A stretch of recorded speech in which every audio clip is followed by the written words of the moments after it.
Good evening, everybody. I'd like to wish you a warm welcome to this new series of Shiurim with Rabbi Rashi Simon. I'd like to introduce Rabbi Simon by saying that he is the founding director of Kesher, the Connection, and the Rav of the Kesher Kehillah. Born in the Midwest of the USA, he studied in yeshivot in Israel, New York, and Milwaukee, USA. He arrived in London in 1989, where he founded the Jewish Learning Exchange and then formed Kesher in 1997 as a cutting-edge outreach organization. With the acquisition of their present building, Kesher expanded into its Kehillah building in 2004. Rabbi Simon is well known to HaKehillah and has spoken to us before on several occasions. He introduced us to his Sages from the Ages series in 2020, and we're delighted that he has agreed to come back again for a new series of Shiurim, introducing us to a further list of key Rabbonim from Jewish history. Rabbi Simon has indicated that he's happy to take questions throughout the Shiur, but to keep the disruption to a minimum, people could stay muted, but at any point, if they want to ask a question or make a comment, they can unmute themselves and then ask. Without further ado, I will pass over to Rabbi Simon. Thank you. Thank you very much for your kind words of introduction. And indeed, we are back for another series of Sages of the Ages. We are starting tonight with, I'm sure you know, with Don Isaac Abarbanel. And we are continuing in the weeks to come. If I remember correctly, we are doing Seforno, Rav Ovadia Seforno from Italy. We're doing Ramosha al-Sheikh, who lived in Tzfat towards the end of his life at least. We're doing the Ari, also in Tzfat, and then Maharal, the famous Maharal of Prague. So these are all 16th century personalities. Even Abarbanel, although he lived mostly in the 15th century, but he died in 1508, as we shall see. So we are clustered around the 16th century. And welcome everyone, and I hope that we will together enjoy the opportunity to study some of the teachings, but also the life and times and legacy of these outstanding and, in each case, fascinating, multifaceted personalities. And certainly that description is very apt for the subject that we're doing tonight, Don Isaac Abarbanel. I'm going to attempt to share my screen and to take advantage of the technology, which will hopefully allow us to benefit from this outline as well. And I hope you can see it. Comes up on your screen soon. Okay, so there you see Sages of the Ages and Don Isaac Abarbanel. So let's talk about the background. His father was called Yehuda, so his name was Rabbi Yitzchak ben Yehuda Abarbanel. His grandfather was called Shmuel, and the reason I mention the names is not so much for the notable names per se, but he came from a very distinguished lineage, and in fact his descendants are traced for a number of generations, and ultimately a very important Abarbanel family in Amsterdam that were descended from our subject. And there are still people called Abarbanel in the Jewish world today who are descendants from Don Yitzchak Abarbanel.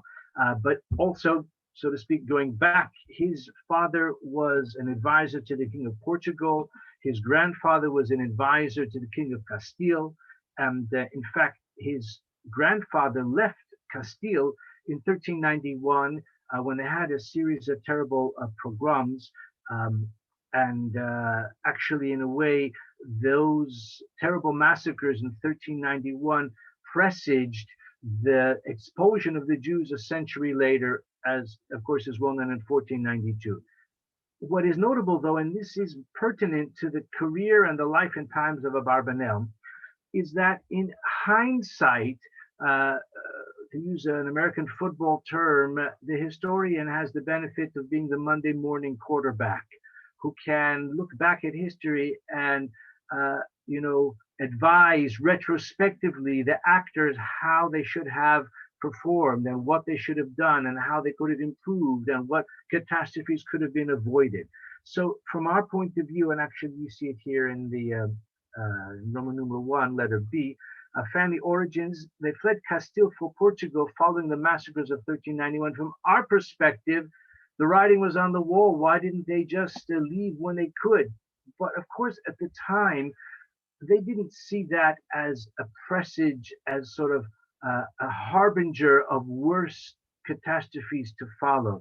They thought the worst is now behind us. And in the subsequent generations, things improved, they regressed, they improved substantially, they may have regressed. In some ways, it wasn't, so to speak, a clear regression or descent into tragedy. But as I said, we'll have a chance to trace that as we go along tonight. So his grandfather lived in Castile, in Toledo, in Sevilla rather, and he fled, but only after having been forced to convert to Catholicism. And actually, his grandfather, therefore, was one of those people who possibly in a time of, I don't know if you want to say weakness, but certainly under duress, but nevertheless, he raised his family to be devout Jews. And our subject, Isaac Abarbanel, was born in Lisbon in 1437, where his father, as I said, was an advisor to the king of Portugal. And he, young Isaac Abarbanel, received an outstanding education in Torah sources, in philosophy, in languages as well. And he was what we might call a Renaissance man. And he was born into Jewish aristocracy, and he was heir to many great talents, again, as we shall soon see. Let's talk briefly about the pronunciation of the name. The name Abarbanel is quite well known. Many have suggested Abarbanel is not really the correct pronunciation. It should be Abravanel or something similar to that. The truth is, Abravanel is probably more correct. That is the name that how it is spelled on the stamp, the postage stamp issued by the Spanish government some years ago in his honor. So possibly that's a more correct Spanish pronunciation, Abravanel, but he is normally known as Abarbanel, and we'll use that term as well. What is the derivation?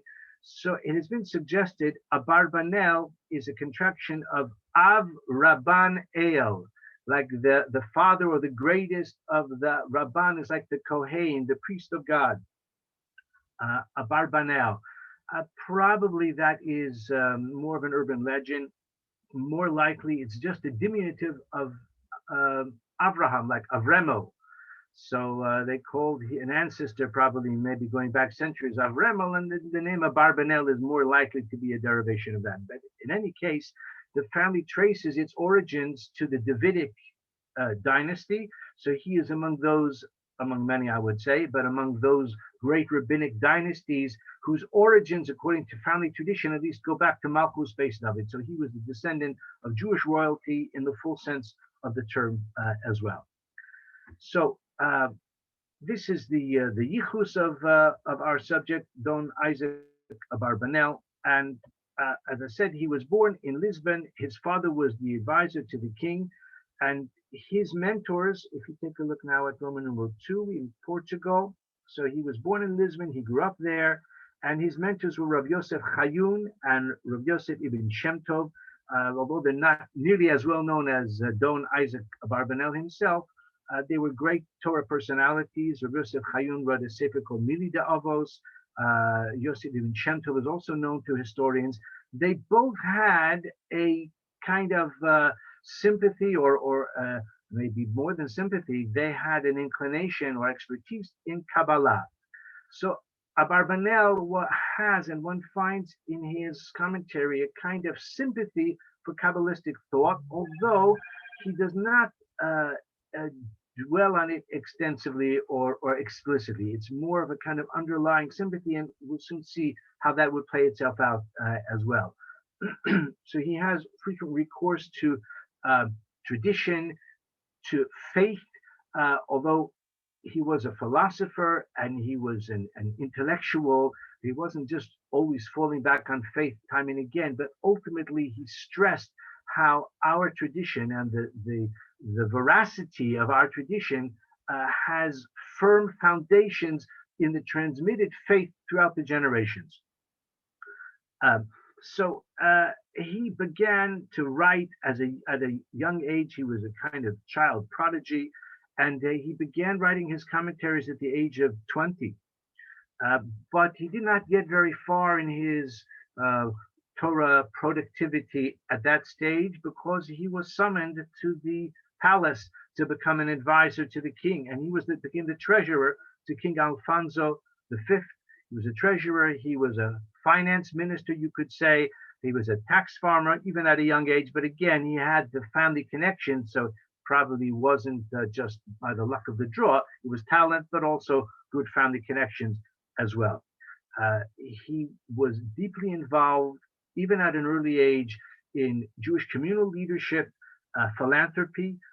We find examples of his redeeming from captivity the entire Jewish community of Arzila, Morocco, who were set upon by marauders or pirates, and about 250 of them were brought to Lisbon to be sold as slaves. And he set about raising the money to ransom them. A large part of the funds actually came from his own resources, and he set about sort of inspiring or encouraging others to contribute as well. So he was known for his leadership, for his philanthropy, for his generosity in this regard. In other words, he utilized his position of influence with the king and with the higher echelons of the government on behalf of his people.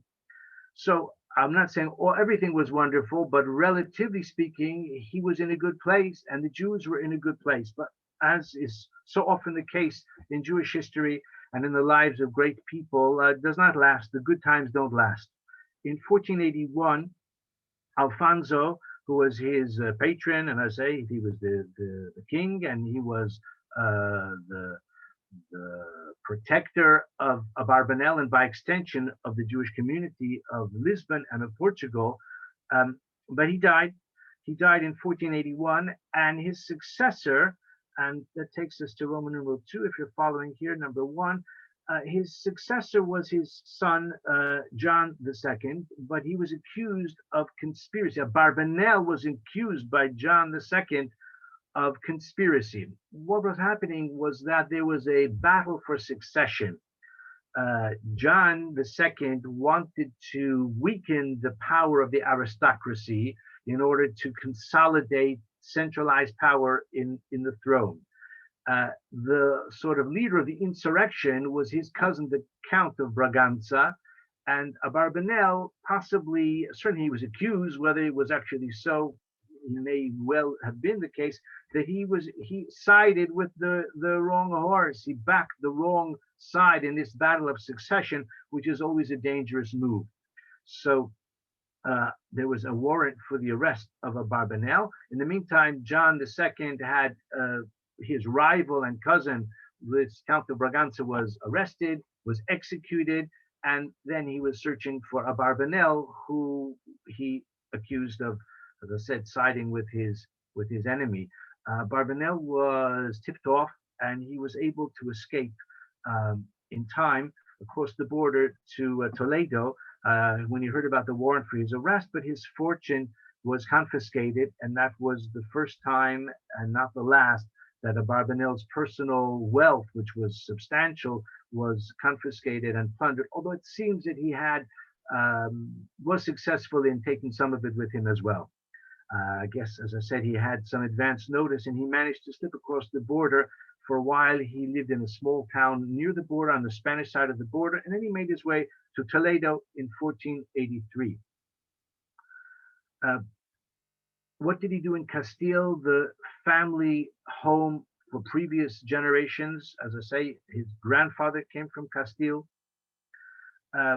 He sat down to learn and to write, and he, in a way, made a virtue of necessity. He had become a refugee, and he therefore returned to his writing, which he had to abandon some years before. His productivity was extraordinary. I'll just scroll down a bit further.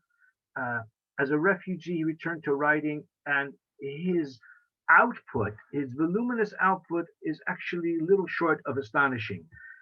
He's a refugee. He has fled, leaving behind most of his fortune. I think he took his family with him as well. Certainly, he did have a family and children whose identities are recorded. I think his son was one son was called Yehuda, and other sons as well. But he sat down to write. He finished his commentary on Sefer Yehoshua. He decided he wants to focus first on Nevi'im Rishonim, because the Chumash was much more widely studied and commented upon. And he therefore set himself about the Nevi'im Rishonim, and he wrote on Sefer Yehoshua. He finished it in 16 days, the entire commentary. The commentary to Sefer Shoftim, commentary on Judges, if you're following here, Roman numeral 3, letter A number 2, his commentary on Judges, he began it on Rosh Chodesh Kislev, and he writes that he finished it on Baruch Hashem, the first day of Hanukkah, in 25 days. He wrote an entire parish on Sefer Shoftim. It's interesting, his style, which we'll talk a little bit more about later, but he would always write extensive and quite wide-ranging introductions, and that's how we know when he started, when he finished, because he would record that information for the interest of the reader. I mean, that's just, as I say, curiosity maybe, but he would deal in his introductions with the authorship of the book, the style of the Navi in that particular sefer.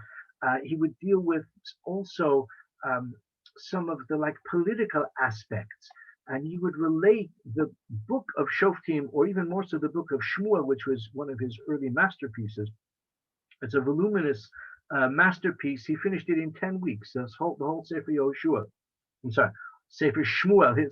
His introduction to Sefer Shmuel is an extended monograph in its own right, and he makes reference to contemporary events, to statecraft, to diplomacy, to statesmanship, because again, this was part of his own experience and part of his own area of expertise. I would venture to say much more so than most Torah commentators, whose familiarity with the ways of political process, etc., would only be at a distance, if at all. Abarbanel had a much more immediate contact and a more immediate understanding of his subject. But it did not last. He was presumably contented and certainly highly productive in his writing. But as he was in the midst of his parish on Sefer Malachim, he was summoned to serve the Malachim in his town, and that was Ferdinand and Isabella. So it's ironic, perhaps, that he was in the midst of that commentary when he was interrupted, and he was, in a way, what do you say, invited or pressed into service or something between the two. To Ferdinand and Isabella, he became again the Minister of Finance. And of course, Portugal was relatively small and relatively of lesser, let's say, prestige. Now, Ferdinand and Isabella, who between the two of them were able to unite the kingdoms of Aragon and Castile. Actually, I don't know whether you can see this squiggly blue line here on the United Kingdoms, but I'm sure the spell check thinks the United should be capitalized United Kingdom, but it doesn't refer to our United Kingdom. It refers to the United Kingdoms of Aragon and Castile. Now, it's important to appreciate the significance of that. We think of Spain as a country which occupies most of the Iberian Peninsula. Portugal is to the west, and Spain occupies the bulk of the Iberian Peninsula. And although the Catalans are still agitating for independence, nevertheless, it still is currently one country. But it was not always that way. Culturally, there were ties and distinctions, linguistic distinctions as well, political distinctions, plenty of warfare among the different regions within Spain. Castile and Aragon were united under the leadership and the monarchy of Ferdinand and Isabella. Ferdinand and Isabella, as we'll see later on, were, of course, devout Catholics. Isabella especially has been described as an obsessive Catholic, and of course that soon would be the undoing not only of Abarbanel but of the entire Spanish Jewry as well. But we're not quite up to that point. As of now, as of this point in the story, they have united their kingdoms. They have seized much greater power and influence than Spanish royalty had achieved previously. They conscripted Abarbanel into their service, who was a tax farmer, who was a finance a maestro, and who was very instrumental in improving the finances in terms of raising money for loans. He himself personally had a major role in financing the invasion of the Muslim kingdom of Andalusia. Now, Andalusia is southern Spain. If you've been to Gibraltar, that's geographically part of Andalusia, politically part of the United Kingdom, as we know. But Granada, Malaga, Sevilla as well, those southern parts of Spain, that's Andalusia. Andalusia was, because it's the closest to North Africa, it's the southern part of Spain, was the last stronghold of the Muslims in Iberia. The Muslims conquered Iberia in 711, which is also a good place to get a cup of coffee late at night. 711, when the Muslim armies streamed across the Straits of Gibraltar, and within a short period of time, they had conquered most of Iberia by the edge of the sword. What followed in the subsequent 800 years was the so-called Reconquista, in which the Christians gradually, over the centuries, reconquered Spain, further and further south. In other words, they drove the Muslims out of Spain eventually. But 800 years is a long time. Finally, in the days of Ferdinand and Isabella, they thought the time has come, we can push the Muslims out of Iberia in its entirety. And Granada was the last holdout of Muslim Spain. What does this have to do with our story? We'll see very shortly. So Abarbanel financed this campaign, which was successful, and Ferdinand and Isabella were delighted with him. But it all turned pear-shaped. I mean, I'm greatly oversimplifying it, of course, but the effect of driving the Muslims out of Iberia, out of Spain, meant that from the point of view of the Catholics, the Jews are now the thorn in the side of the church, because previously there were lots of Muslims around as well, but now that the Muslims were driven away, so the more fanatic and more intolerant Catholics, of which there were plenty, well, why are we tolerating the Jews? The Jews are also the infidel, or however they characterize. I mean, the Jews probably in theological terms, the Christians have a greater animus towards the Jews, towards us, than towards the Muslims. And having achieved that, Torquemada, who was the chief inquisitor general and the confessor of the monarchs, insisted, now that we've driven the Muslims out, which was more a political matter, now why are we tolerating the Jews? It's time to force the Jews to convert or to leave. It's likely that Ferdinand and Isabella recognized the political and financial and maybe cultural folly or harm, own goal that we might call it, in such a program. But they were devout Catholics, and Torquemada was fanatic and exercised a great deal of influence upon them. And it was he, Torquemada, who insisted that they should draft and sign the Alhambra Decree. And that was, you see here, I've gone slightly out of order. The Alhambra Decree, where's my little cursor? Yeah, here you go. 2.1, Alhambra Decree with the expulsion of Jews from all of Spain on the 31st of March, 1492. And apparently the date for the actual expulsion was 3 months later, 31st of July. So during those 3 months, what are we talking about? April, May, June, July, I guess 4 months. Abarbanel and others tried every possible effort to persuade the monarchs to reconsider. And the efforts were in vain. despite the importance that Abarbanel personally represented to the monarchy, and despite the offer of a very, very lavish payment, essentially a bribe, apparently 300,000 ducats.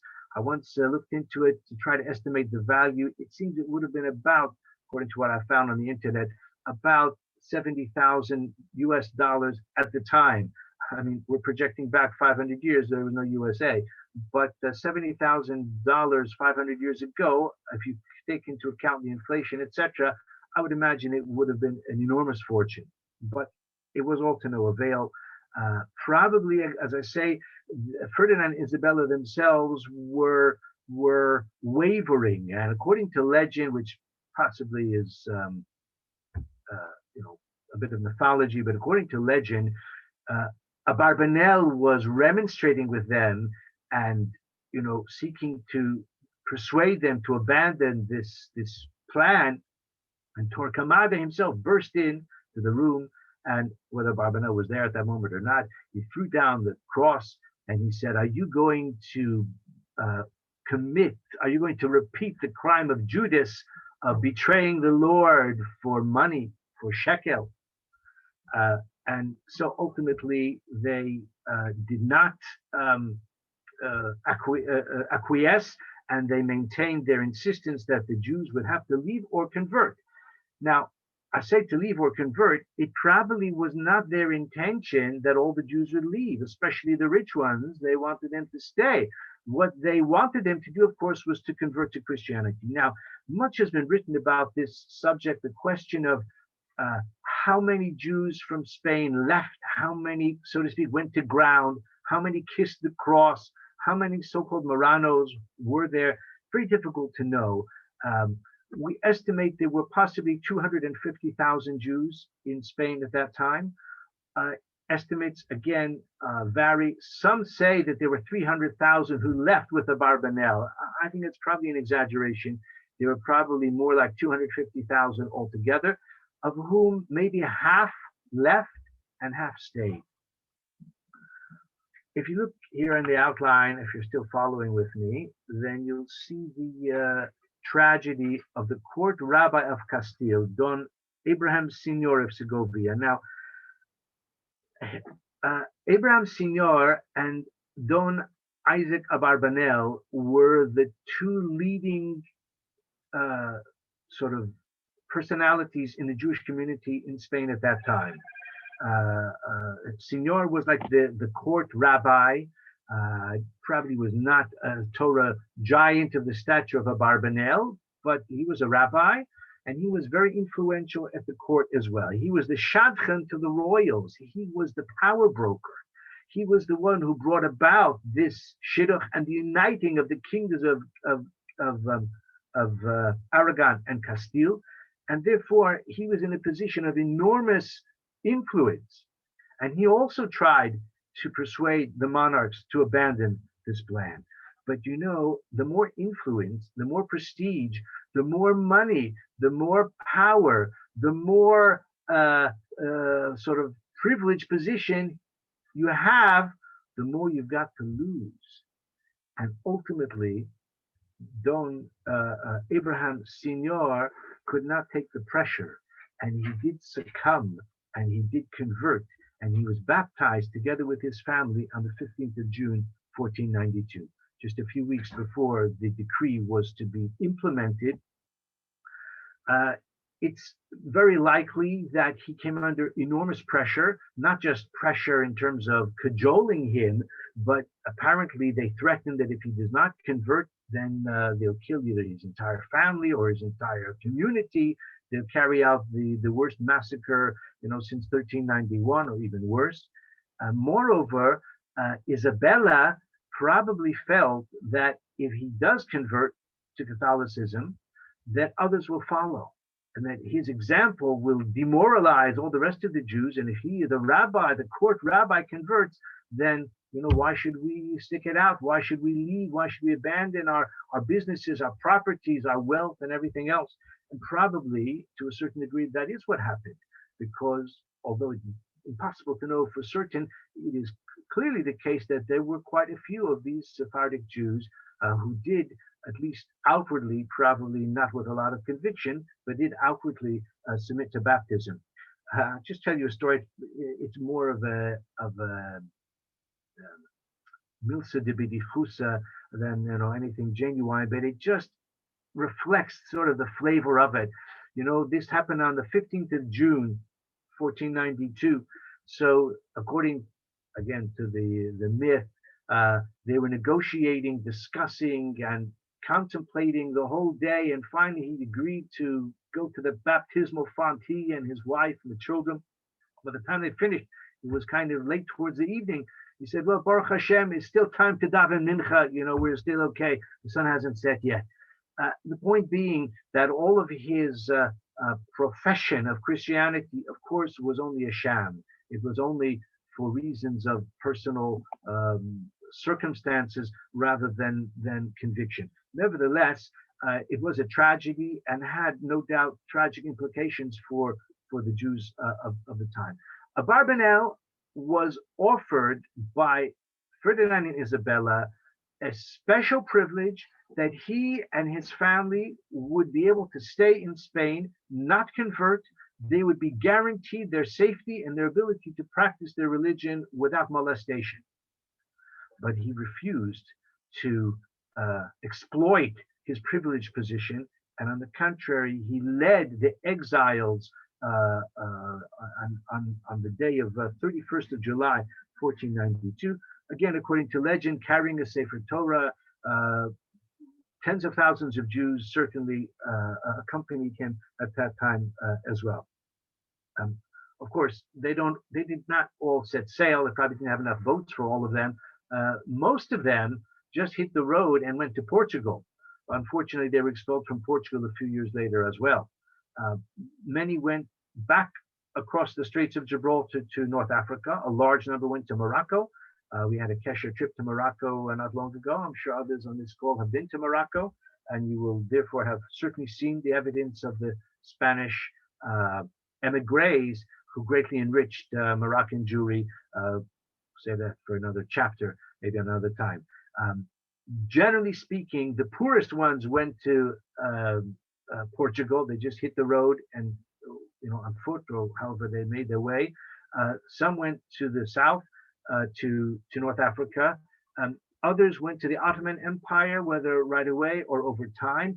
The wealthiest tended to go to Italy, which Abarbanel did as well. So let's talk a little bit about exile and beyond.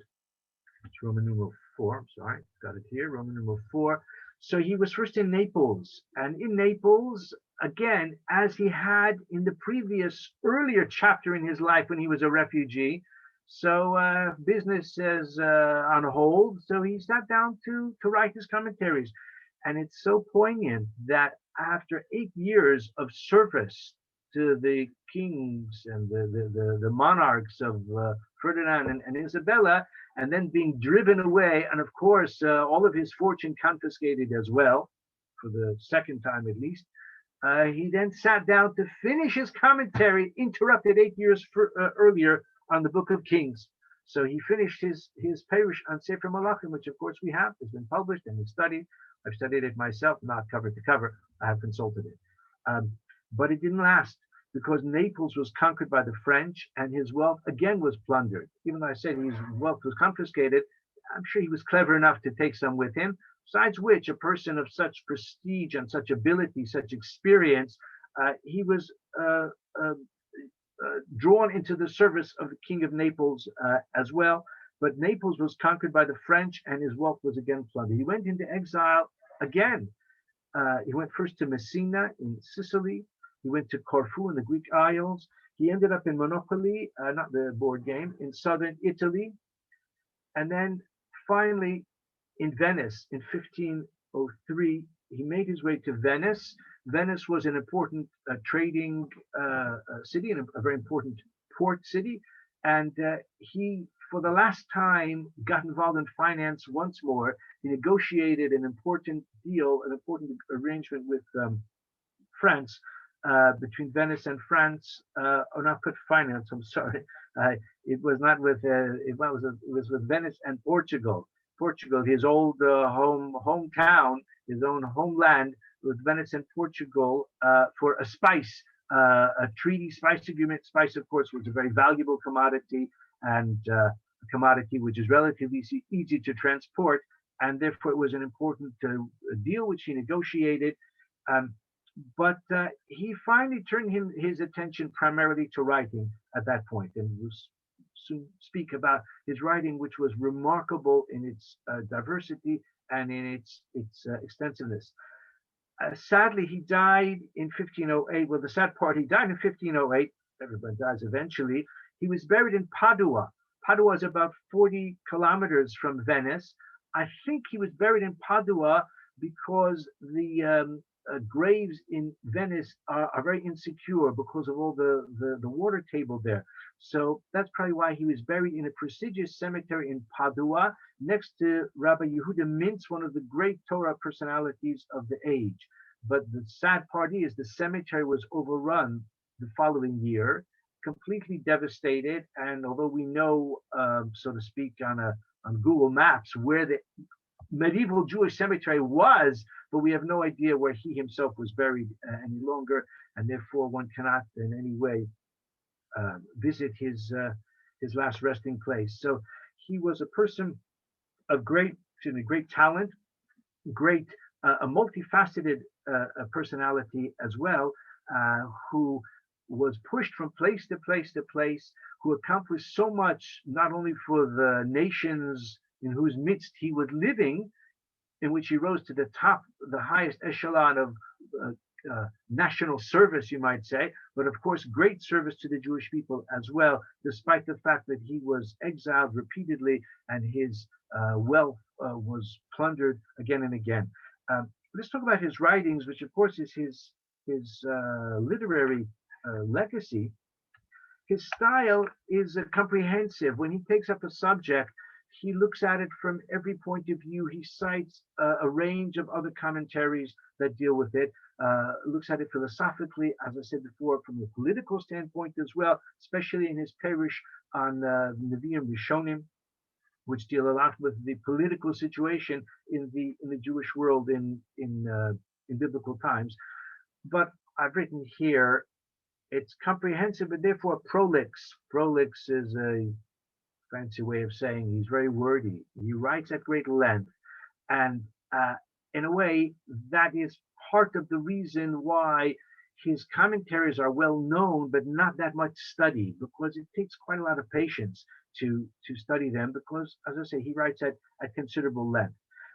His style is quite interesting. He begins a subject, a parsha or a chapter, with a number of questions, and Chumash, he will sometimes ask as many as 40 questions at the beginning of his analysis of a subject matter. And then he proceeds to answer them. The problem is, of course, that by the time you get finished reading 40 questions, you still have the energy or the time to go to the answers. It's been suggested that if a person studies the commentary of Abarbanel, he's at great risk of having his faith undermined, because he reads these sort of bumba kashas, as we say, and he doesn't get around to the answers. So he's left with wondering whether the Torah is,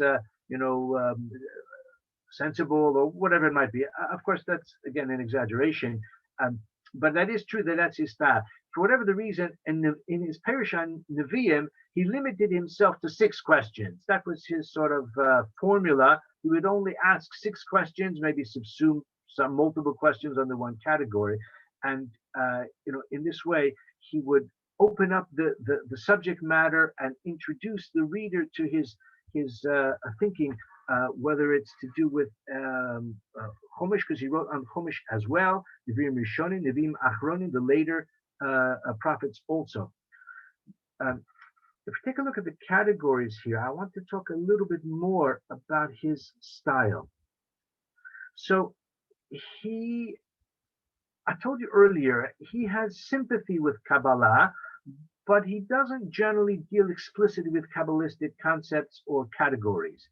But when it comes to philosophy, he is inclined to, like, when I say inclined, he defends the Rambam, but sometimes he does it in a half-hearted way. So Maimonides, I'm sure everyone on this in this learned group is aware, the Rambam was the great philosopher, the great rationalist.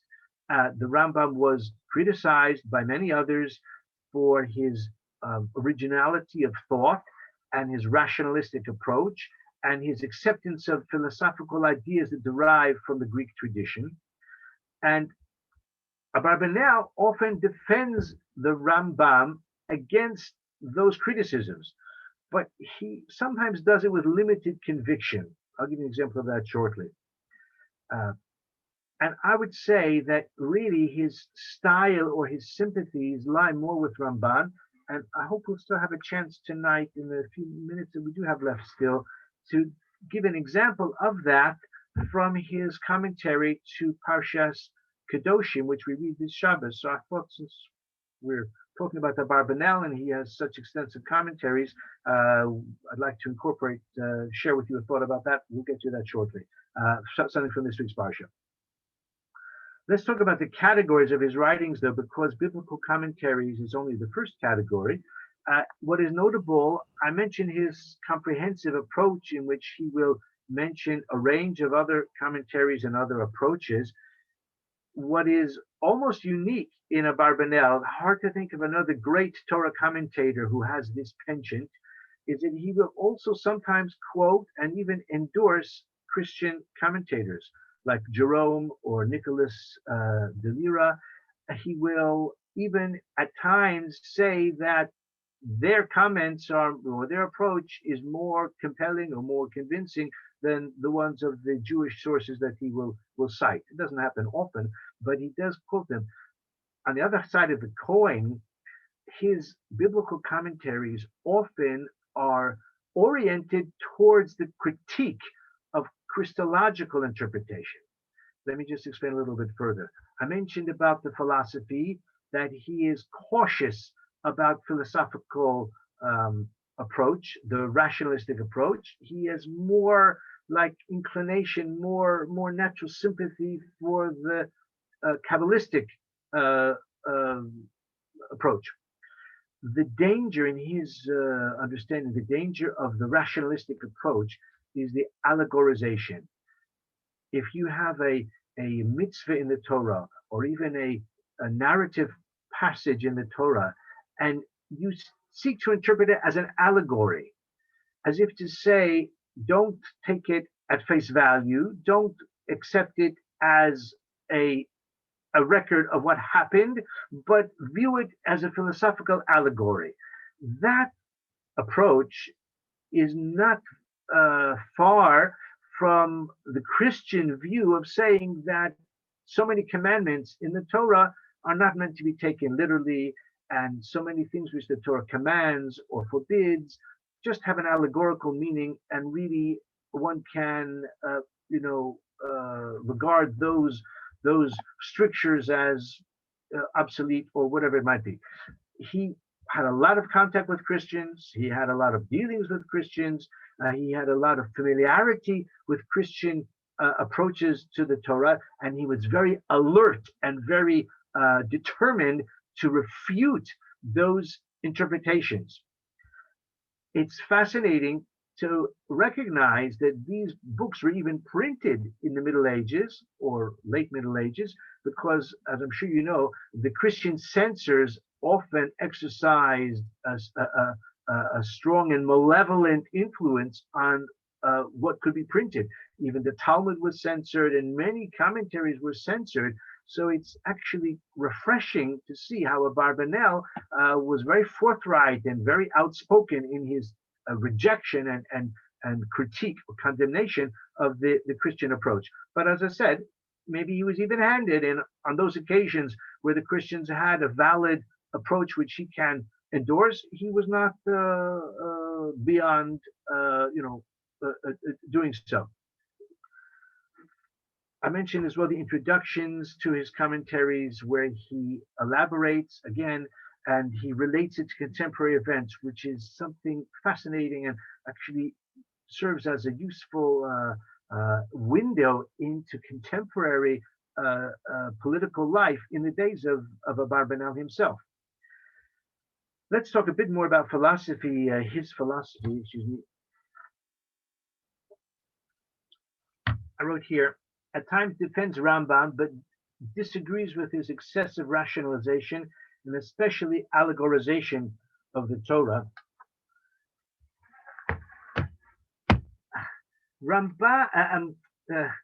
Abarbanel seeks to defend the Rambam.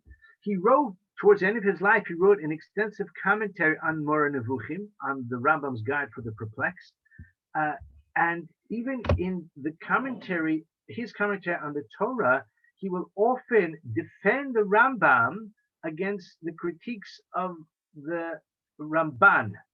So Ramban represented the Kabbalistic tradition, representing the more classic rabbinic approach, will often find fault with the Rambam's allegorization. And Abarbanel will defend the Rambam, but he often does it without conviction. Rav Yosef Yavitz, who wrote an important sefer called Or HaChaim, not Or HaChaim, the commentator on the Torah, but another book called Or HaChaim, philosophy work. Rav Yosef Yavitz, he's known as a Chassid Yavitz. He was a contemporary of Abarbanel, and he writes about Abarbanel. I don't know whether he's serious, possibly not. He probably just means it more as a humorous quip. But he says that Abarbanel would say, "Ze kavanas Rabbeinu Moshe, ach lo kavanas Moshe Rabbeinu." This is the intent of our Rabbi Moshe, meaning the Rambam, but not the intent of Moshe Rabbeinu himself. So you could say with such defenders, who needs detractors? But nevertheless, we find that the commentators who seek to clarify the approach of the Rambam against the critiques of the Ramban will often find some elucidation in Abarbanel.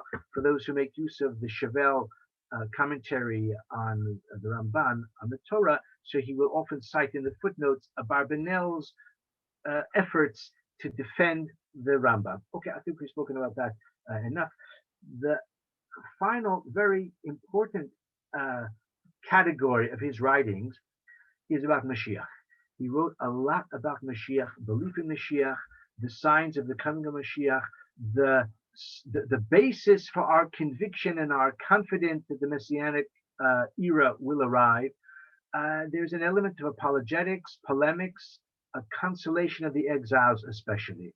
And, in the last part of his life, he turned a lot of attention to that subject because the Jews of his generation, including, Abarbanel's own circle, his own contemporaries, his own peers, his own congregants, if you like, were traumatized by the Spanish expulsion.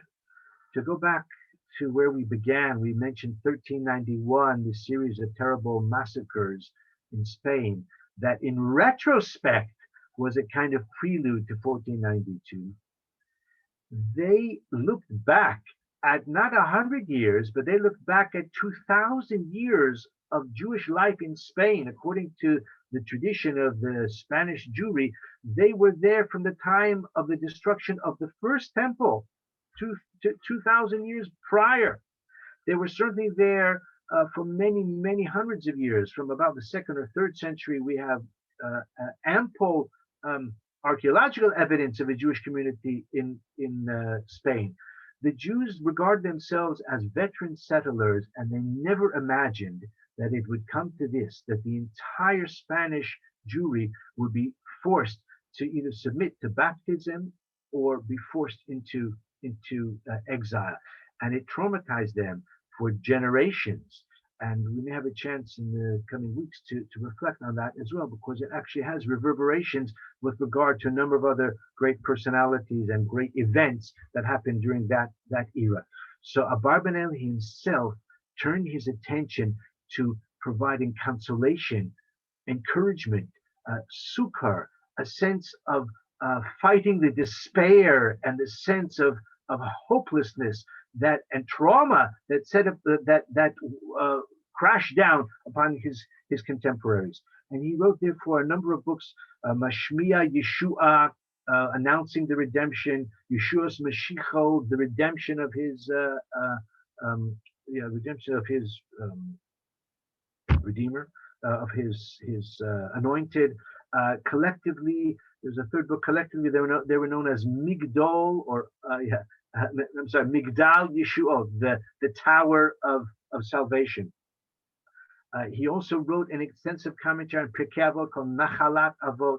He wrote an extensive, very popular commentary on Haggadah Shel Pesach called Zevach Pesach, which was, again, in his style, very extensiv, and some years later, it was condensed into a kind of a Reader's Digest condensed version called Tzli Eish.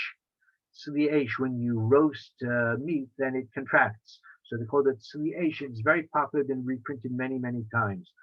He also wrote, as I said, a commentary on Moreh Nevuchim of the Rambam as well.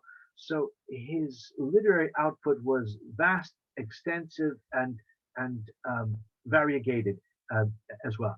The legacy of Abarbanel is a Jew who is faithful, who is devout, who is learned, who is, as I keep saying, very productive, who devoted himself to teaching and to his writing, but equally and without compromising his innate piety, was deeply involved in the wider world. He was an advisor to the kings repeatedly. He rose to the top every time. He personally overcame a tragedy and trauma and impoverishment, and he bounced back again and again.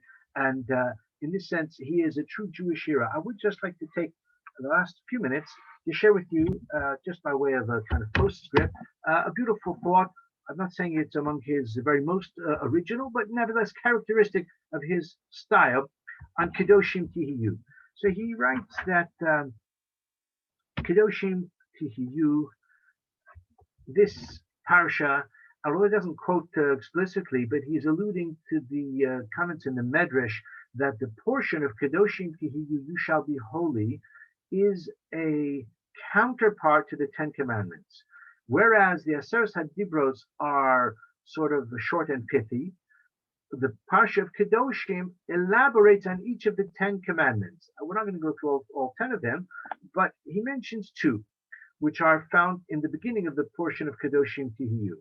Kibud Av Va'em, honoring the parents, and the observance of Shabbos. So, of course, those appear in the 10 commandments. They appear again in our Parsha, in the Parsha of Kedoshim Tihiyu. But before he gets to that, I told you he tends to write at length.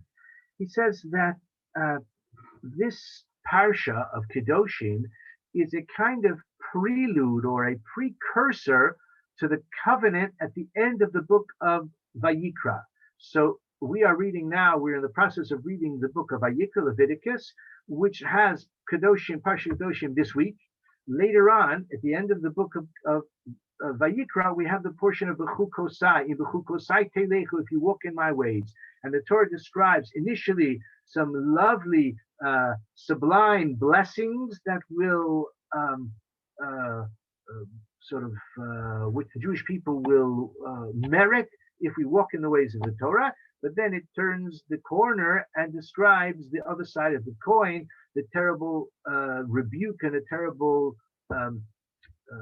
tragedies that will ensue if we spurn the Torah and if we are not faithful. So he calls this, Abarbanel calls this the Great Covenant, the sort of presentation of the 2 possibilities that lie before us. If we uphold the covenant, wonderful. If not, we will endure the consequences.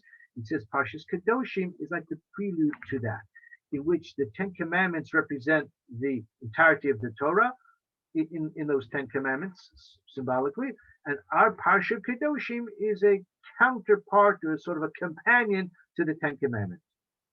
But he says, Kedoshim to you, you shall be holy. Holiness is great and holiness is essential. But he quotes Ramban that holiness means that a person should not look around the Torah and see everything which is allowed and see, well, I can see the Torah allows sexual pleasure is allowed, eating meat is allowed, drinking wine is allowed. So lest a person think, since these things are allowed, so the more the better. I'm going to indulge in those activities and similar activities to the point that I become degenerate. And again, he doesn't quote, but he's alluding to Ramban's formula, Naval Birshus HaTorah, a person who's degenerate with the permission of the Torah. So he says, this is what the Torah is telling us, Kedoshim to you, you shall be holy. Don't imagine that everything that the Torah allows, a person can sort of exploit to the full and become degenerate as a result. Then he turns it around. He says, but holiness also has its limitations. Don't imagine that a person should afflict himself, should deprive himself entirely of things which the Torah allows, should suppress the body in order to elevate the spirit and the soul. He says this is the way of the philosophers, and he said this is not the Torah way. So he treads here a kind of intermediate middle path in which he kind of paraphrases Ramban, but ultimately he ends up closer to the Rambam, to Maimonides, saying, yes, a balanced path, the golden mean. And then he speaks about Kibud Av V'Eim, honoring parents and resting on the Shabbos. So he's referring to the pasuk which says, Ish imo v'aviv tira'u, v'shabsosai tishmoru ani Hashem. Every man, his mother and his father he shall fear. My Sabbaths you shall keep. I am God. So Abarbanel says, and we'll end with this, Abarbanel says that honoring your parents is something which every person, even from the youngest age, naturally realizes the importance of, especially if you put it in the form of like fear. So even a young child has initially, hopefully, love, but also that awe and that fear, because the parent may rebuke the child for his own good. Everybody does that, says Abarbanel. What about Shabbos? Everybody likes the day of rest. Nobody likes to work day after day after day. The idea of resting one day a week, that's going to be popular. That's a great idea. But he says the Torah is telling us the following. Don't do those things because your own intellect endorses it. Don't act out of obedience to natural law. That's not the right intention. The fact that a person naturally recognizes the importance of respecting parents, the value of resting one day a week, that may be fine and it may be part of human nature, but that's not the reason to keep the mitzvahs of the Torah. That's why it says, Ani Hashem, I'm God. So here in this comment, you see his religious philosophy in which he is cognizant of the philosophical perspective that would validate these activities, honoring parents, resting on the Sabbath. But he says that should not be the basis for a Jew's mitzvah observance. And he emphasizes how a person, a Jew, has to retain his faithfulness to the Torah because it's the will of God, Ani Hashem. So that's his comment on the beginning part of Kedoshim to you. So whatever else we've accomplished tonight, we've learned a nice Torah thought from Abarbanel, which is relevant to Inyana Dioma. Just about finished in time for 9:30. I think I was supposed to speak for an hour. So thank you very much, everyone, for listening. If there are any questions or comments, I'm happy to take them. Everyone has been very either attentive or quiet, at least whether you're listening is hard to know. But in any case, here we've studied a bit about Abarbanel, learned about some of his life and teachings, legacy. So if any questions, please go ahead. Rabbi, it's Yaakov here. Hi. A quick question. I posted it in the chat. There's a rumor that Torquemada was Jewish. He was a convert. Do you have any opinion on that or information? Yeah, it seems unlikely. It seems unlikely. But there was and there is a lot of Jewish blood in Spain. As I said before, the Jews were in Spain for a long, long time. And how can I put it? A lot of Jewish talent. So if there were highly accomplished Spaniards, the idea that they may have some Jewish blood, it's not completely preposterous. It's hard to know. Hard to know. It's certainly the case that he was fanatic in his hostility to Jews, which, yes, possibly could reflect kind of self-hate phenomenon, which unfortunately is only too familiar to us in the Jewish world. There was another Torquemada later on who actually was of Jewish origin, and it was a problem for that one. That one was not like the first Torquemada. I see. But I just wanted to say, when you said about the surname of Abarbanel, when they went to Italy, in Venice, they used to call them Abravanelli, which is rhyming with Ravanelli, that is radish, the vegetable. I see. Interesting. Look, names can naturally evolve over the generations, especially different languages and different milieux. I think, as I said earlier, that to me the most likely derivation is just the diminutive of Avremel became Abarbanel. But yeah, there may be other possibilities as well, no doubt. But as I said, the name is still current in the Jewish world. One does encounter people, even some famous people called Abarbanel. I think if you Google it, you can find some people called Abarbanel even now. So there's good yichus if anybody is, if you read a shidduch with an Abarbanel, then at least some of the family members were very distinguished. I'll just mention, because you asked about Torquemada, there are rumors that, of course, much closer to our time, that Franco himself possibly had Jewish blood. It's true that Franco never participated in hounding and persecuting the Jews to the extent that Hitler wanted him to. So these are rumors that are persistent. Yeah, could be. Great. Thank you very much, Rabbi Simon, for a fascinating and illuminating exposition. We look forward to this time next week, where I believe the program is for Rav Ovadia Sforno. So we're going from Spain to Italy. We've been to Italy already, because as we've seen, Abarbanel lived the last part of his life in Italy. So next week we're doing Rav Ovadia Sforno, also a fascinating figure. And join us next week to learn a lot more. See you then. Thank you very much. Thank you very much.